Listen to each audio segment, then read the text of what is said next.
All right, welcome in. A new episode 704 Unfiltered. I'm your host, Nick Sturdivant. Thank you for joining us this week. All right, so our next guest this week, I want to give credit to this little blurb I'm about to read to Charlotte. It's creative. I found it online. You just do a quick Google and whatever. Anyway, it says, quote, he knows his identity.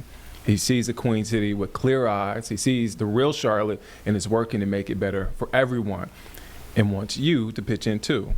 All right, so he's the founder and executive director of Applesauce Group. He's a Myers Park High School grad, Winston-Salem State University alum, a community advocate, and throws parties that have a purpose. I took that one from another Google search. Let's welcome in my guy, Winston Robinson. How you doing, man? How was that intro? Hey, man, rich homie Nick. I'm so appreciative. Thank you. The intro was beautiful. Again, It felt sincere. I'm honored. This is weird for me because I don't like grandstanding and talking about myself. You don't like talking or having other people talk about it. I just like doing work. So to hear something reflective of the work I've put in is, again, an honor. Thank you. We'll start backwards.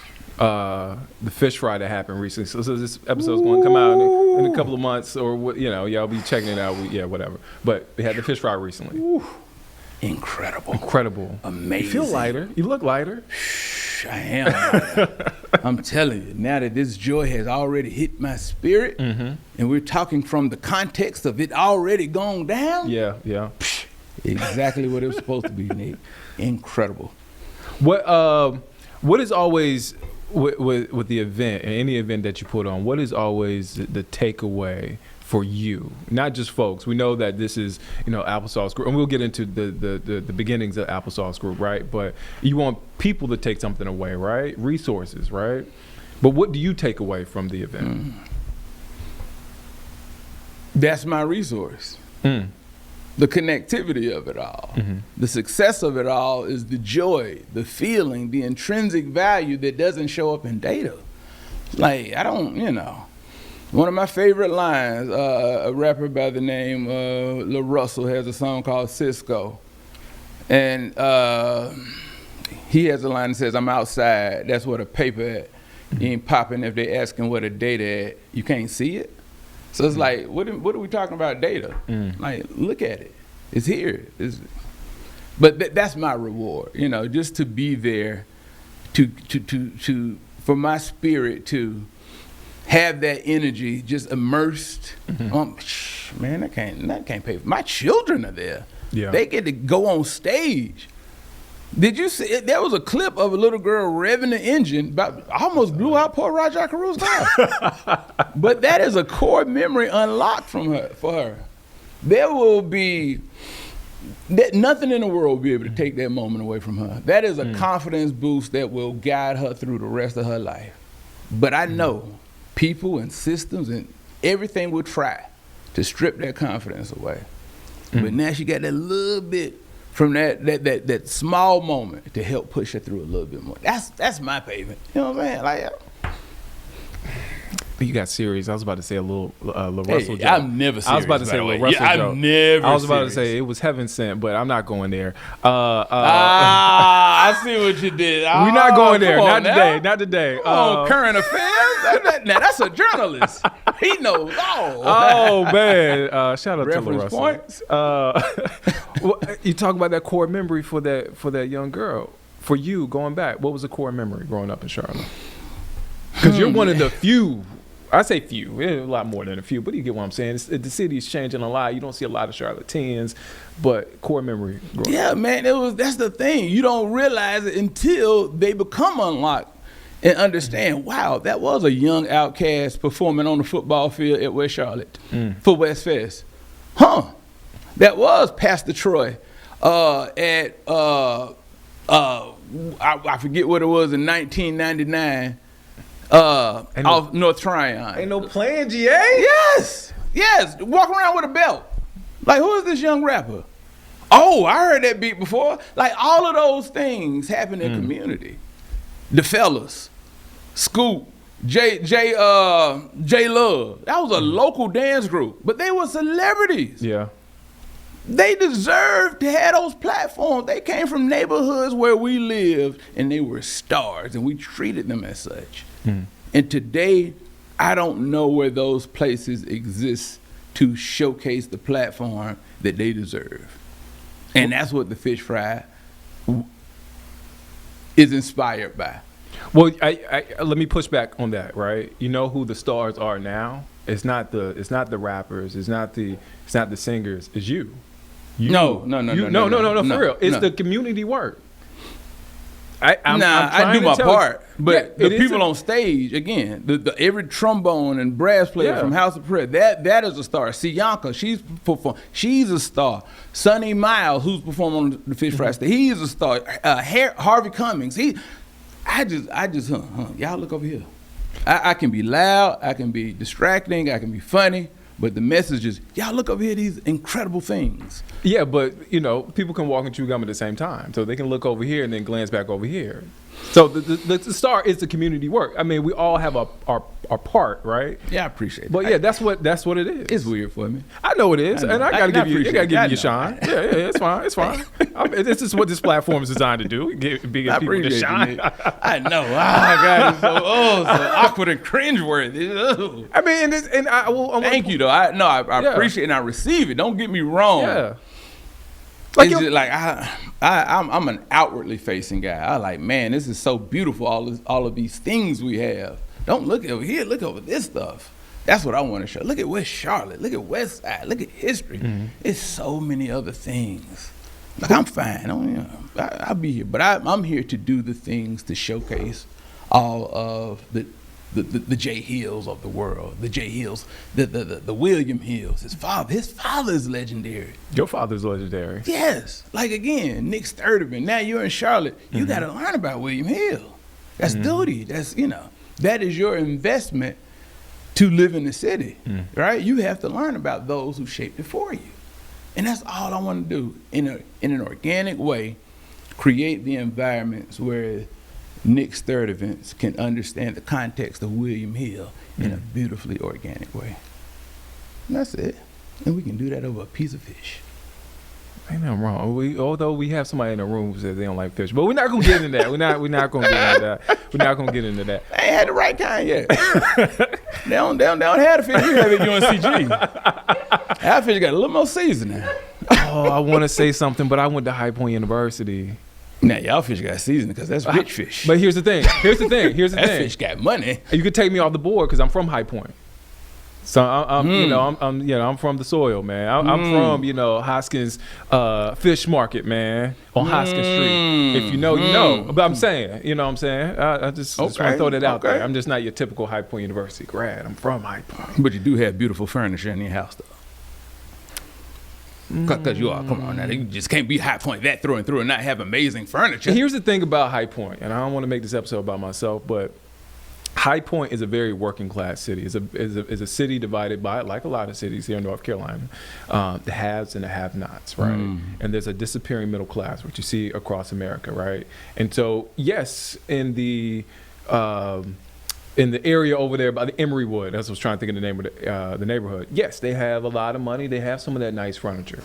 Over where I'm from, east side of High Point, we don't have a lot of that. We have the hand-me-down stuff, right? When the furniture market came in town, I'll make it quick, in order to make a little extra money for Christmas, our families cleaned the showrooms, volunteered at the showrooms, did a lot of the grunt work. So we didn't have a lot of that access to certain things. So I'll get off my soapbox. But High Point is a reflection of Charlotte, right? On a smaller scale. There's a dividing line in Charlotte. Now imagine that east side of High Point understanding when they had a John Coltrane, because they could nurture him through. John Coltrane is a... His statue's in downtown High Point. Yeah. Okay. But imagine knowing John Coltrane was John Coltrane at 14. And now, when I say you, I mean just a broader community. Oh, no. And what that does to make John Coltrane, and how he carries those marginalized voices of East High Point to much bigger worlds. John Coltrane, there's a lot of pride in John Coltrane. I didn't learn about John Coltrane until I was older. And then realized that when I was in downtown, I'm passing by his statue. But also, I got to give a shout out to William Penn, right? That school was the black high school in High Point. Obviously, when you got rid of the segregation, you had to get rid of the black high school. So William Penn doesn't exist anymore as a high school. It's more of a middle school. But there's a lot of pride in that history, right? But that wasn't in our history books. I didn't learn about that. I had to learn that. What I tell people this all the time. What I know about black people is through black people. So what? Let's find some. Let's gather with some, and boom, and now we can learn, right? In an organic, conducive way. And this is what beautiful things. That's what the fish fry is. That's exactly. It all circles back to the fish fry. It all circles back to the fish fry.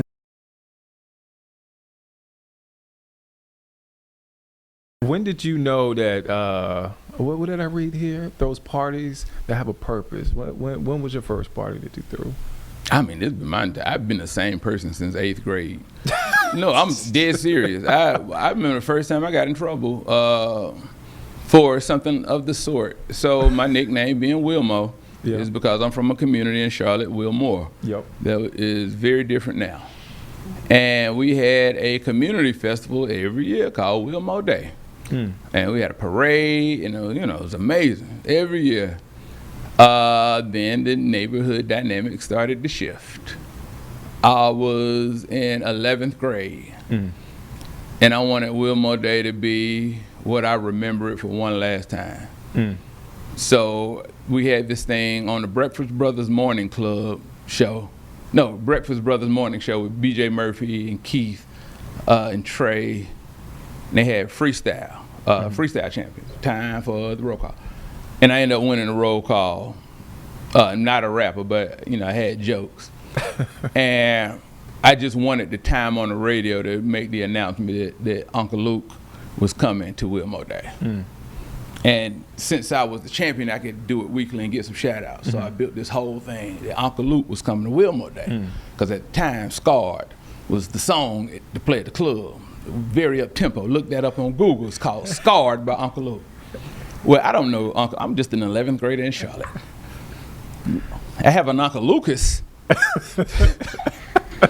But, I never specified which Uncle Luke was coming to Wilmo Day.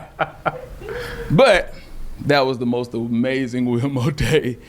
Uncle Lukeless, I will say. Uncle Lukeless. The one people were hoping for. But what happened was magic, and it was the most beautiful spark of energy because people came together in community to enjoy each other. And if Uncle Luke had to be a catalyst for that, so be it. And from there, again, cookout after cookout, and that part, like the track record is very visible, things I've been a part of. But I'm a guy that I love joy. Yeah, that's my high, to create scenarios and situations where people feel joy. I love it. I can be loud and outstanding and very upfront, but the reality is I'm a private guy out the way. I'm a Gemini. All my social media is private.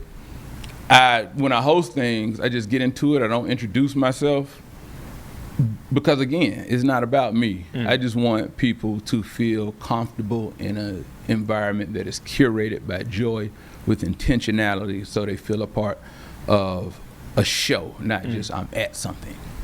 Did you ever feel like, we talked about your father, your parents, did you feel like you had to separate yourself from who your father is and create your own identity? Did you ever feel that pressure at all? Your father, Tommy Robinson. I never felt it, but I always ran from it because I knew I wasn't capable, not capable, but when I was about 13, I was like, man, I remember becoming frustrated with drawing something that I could not get right. And I realized it was me trying to be better than my dad. And I was like, if I'm going to pursue something through a journey of spite or a journey of comparison, that might not be the thing for me. If I can't create and it's fun, or if I can't create for something that fulfills my spirit and not based on, something else, maybe I ought to, consider this as a journey for me. And I just kind of faded away from the visual art aspect of creativity. I didn't know what that meant. I've always been me. I've always done things, but as far as a guided, named path, I know as a visual artist, I stopped that as an early teenager. So I ain't think so, but now that I'm out front this loud, I hear all, boy, you got your daddy in you. Boy, you just like your daddy. Boy, you got it. So, and I have to accept it, but it wasn't intentional. Whatever it is I got it honest. I called you a star, right? Because you're a community guy, right? Who was that person you looked up to growing up in the community? Was it your father? Was it your mother? Who was it? It was everybody. It was everybody? That's the thing. It was just the standard of life. My mama, all of the things I hated as a kid. I don't want to go to another neighborhood meeting or you know, she dragging me along with a project or this or that. All this. I just want to go outside and play. Yeah. But I'm not realizing at the time, even where I live now, I wanted to live in McCrorey Heights my entire life, adult life, because of the seed she planted. Here, I get back to it. Let's just tie it all together with history. I'm going a little farther. We got time. We're on the podcast. Okay. How my life has set up to this moment. Urban renewal. Let's take that from the space of St. Paul Baptist Church. St. Paul Missionary Baptist Church had a membership, I think my mama said, nearly 3,000 or 4,000 people.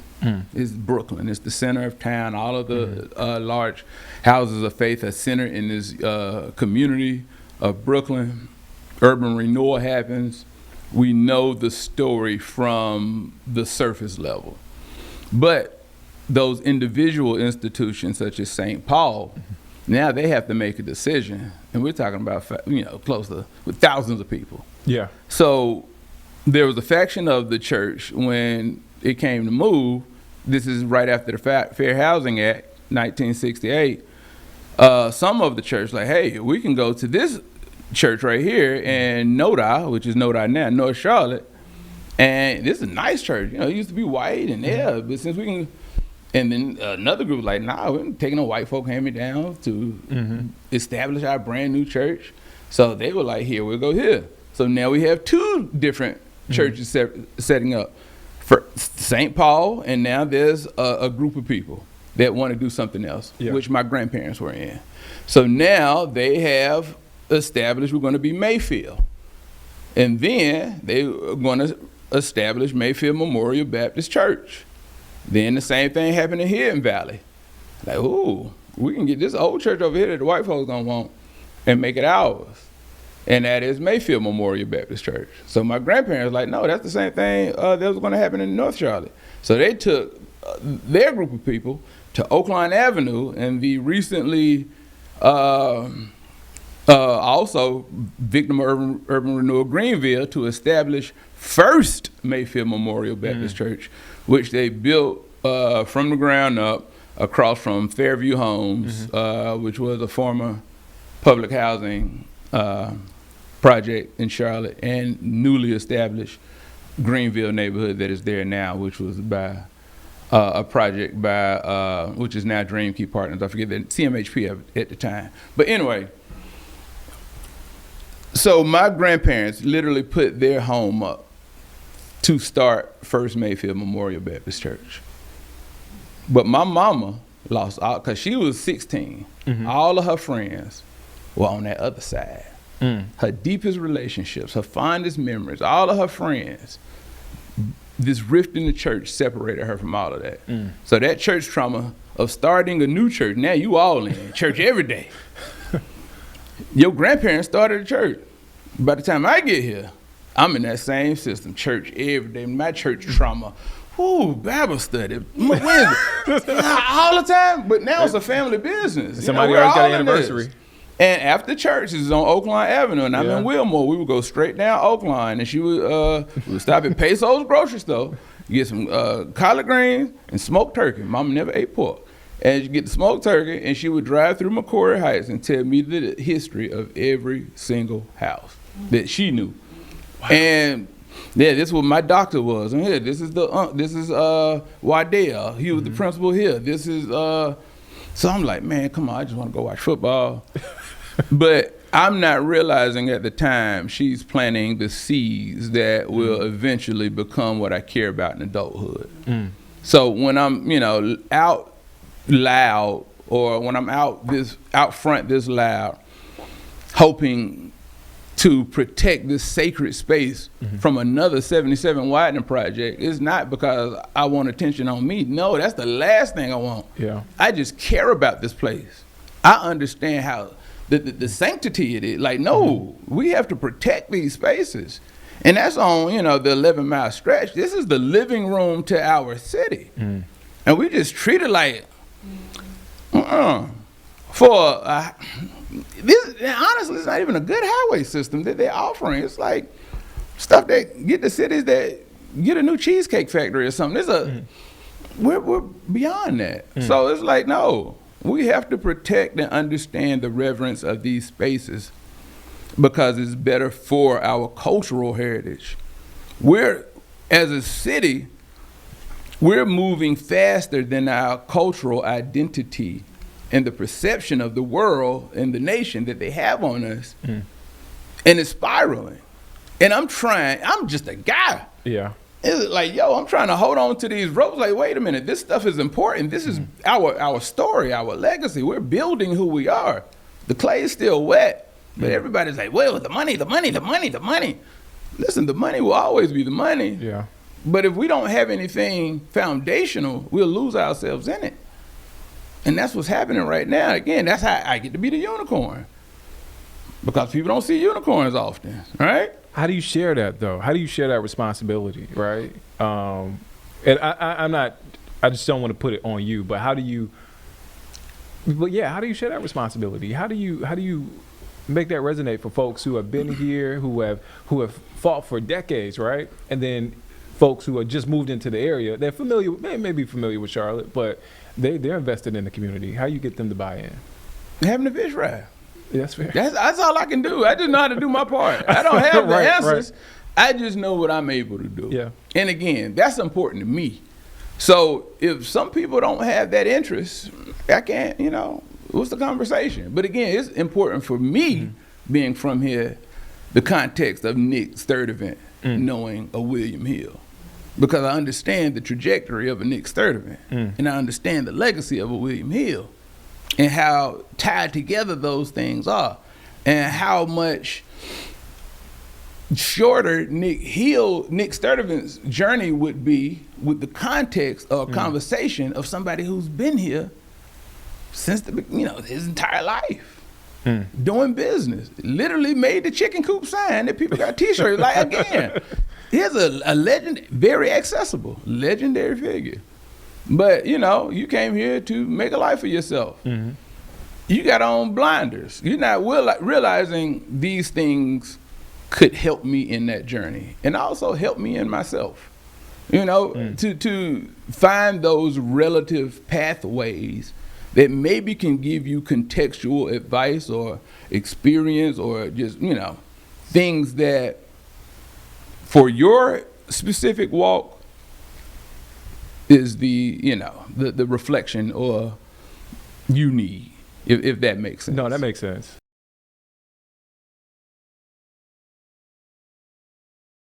And I feel like for me, like I'm a North Carolina guy through and through. Like I worked all across the state, been to almost every part of the state, right? So I care about every part of the state. And Charlotte's unique. Charlotte is, I never expected to be here, to be honest. I never expected to be in Charlotte. Never. I mean, grew up going to Charlotte because Charlotte, the High Point, is a little easier to get to than High Point to Raleigh, right? But never expected to be here. And so I'm yeah. But and that's probably because of those cultural standout reasons. Yeah. It's just, which cities are big, which cities are maybe bustling with financial that move fast, but the cultural places are the ones that stand out. Yeah. Low key, New Orleans has been, financially like a place to live forever. Everybody talk about going where? New Orleans. Hey, where you want to move? Let me think about New Orleans. The considerations are always cultural. Houston, Dallas, nobody says, man, I'm so hyped to go to Indianapolis. No, I'm sorry, that was a dig. That was a dig. Let's get lit and head up to Cincinnati. I'm joking. But nah, for real. But again, you can tell which cities invest in culture. Yeah. Culture is always the answer. Why do I know about Ben's Chili Bowl? Why do I know the name Lena Chase? Why do I know about Pizzeria Uno or Dia Giorno's? Yep. Or Pat's or Geno's Steaks? That's culture. Yeah. Chicken and ribs been at the same time since 1951. That's our Ben's Chili Bowl. So when somebody thinks of Charlotte, right, what should they think of? Chicken and ribs. Chicken and ribs. Again, it's the last business by the same owners in the Green Book. Like, come on. Yeah. They've been selling a good product for 70 years. Yeah. You know how hard it is to run a food business? And they've been doing it for 70 years? With people who got 30-minute lunch breaks? You can't mess that up. Can't mess up a 30-minute lunch break. That's it.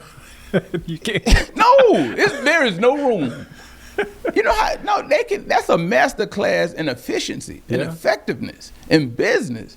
But yet, man, where's the spotlight? Everybody should know chicken and ribs. If I know Ben's Chili Bowl, if I know, again, all of these mom and pops that shape culture, they should know chicken and ribs. With that being said, before I get you out of here, man, what does the next 10 years look like for you?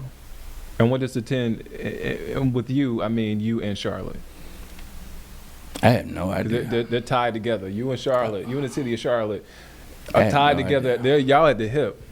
Because these five weren't supposed to look like these five. So I don't even know what I'm judging from. What hope am I? What does the starting line look like? Next 10 years for me. Whew, God, I'm trying to see this out in my head, and I can't get past pickups for soccer today. So 10 years is, but this is what I'll say. In 10 years, what I will hope for is a more cohesive Charlotte, where there is a greater understanding past the sensationalized narratives that have somehow convinced people who understand the context to believe, which is wow to me. This is like, how you gonna tell me about my community and you're not of that community? But some people get it and they're like, oh, what, really? What? And then, This is like if you when you got down here, Nick, how did you know where to go get a haircut? Oh man, you know, that's word of mouth, man. You know, I know somebody that knows somebody. But the somebodies have to kind of have a context that. Oh yeah, for sure. Yeah. It was a friend's uncle. Yeah. That's a wraparound context for life. Yeah. Like come on, don't try to sell me shampoo. I'm sure it works for you, but I can't. You know, I might have a different texture. That 4C can't use this, so I have to make my own path and my own set of, I guess, chemicals to respond to my hair type. Yeah, but using the principles of shampoo. Yeah, we're not going to Great Clips. I'm not. Nothing against Great Clips. No. I'm just not. I heard they have TVs everywhere. Again, shout out to them. But again, with my hair journey, I can't take recommendations from everywhere because it's very specific to me. It's not a general thing. That should be kind of a rule for a lot of things. So. And that is Winston Robinson. Man, I enjoyed this conversation, man. I appreciate it, man. It's always a pleasure, man. Nick, thank you, Nick. I appreciate the space you occupy in Charlotte. I hope we have you around for a long time, man. Just that, again, that ear and that eye for journalism to find stories that matter and connect with community. Definitely appreciate it, and I don't take that lightly. Thank you for being here. Man, I appreciate you, man, what you do in the community, man. Keep going. We need you around. The community loves you. Man, you're always welcome here. Man, this is a safe space I'm trying to create. I'm not even trying. I am creating a safe space for Black voices here on this platform. So you're always welcome back, and thank you, man, for what you're doing in this community, man. Oh, my God, I appreciate it. Man, with that being said, we'll see you guys next week here on 704 Unfiltered.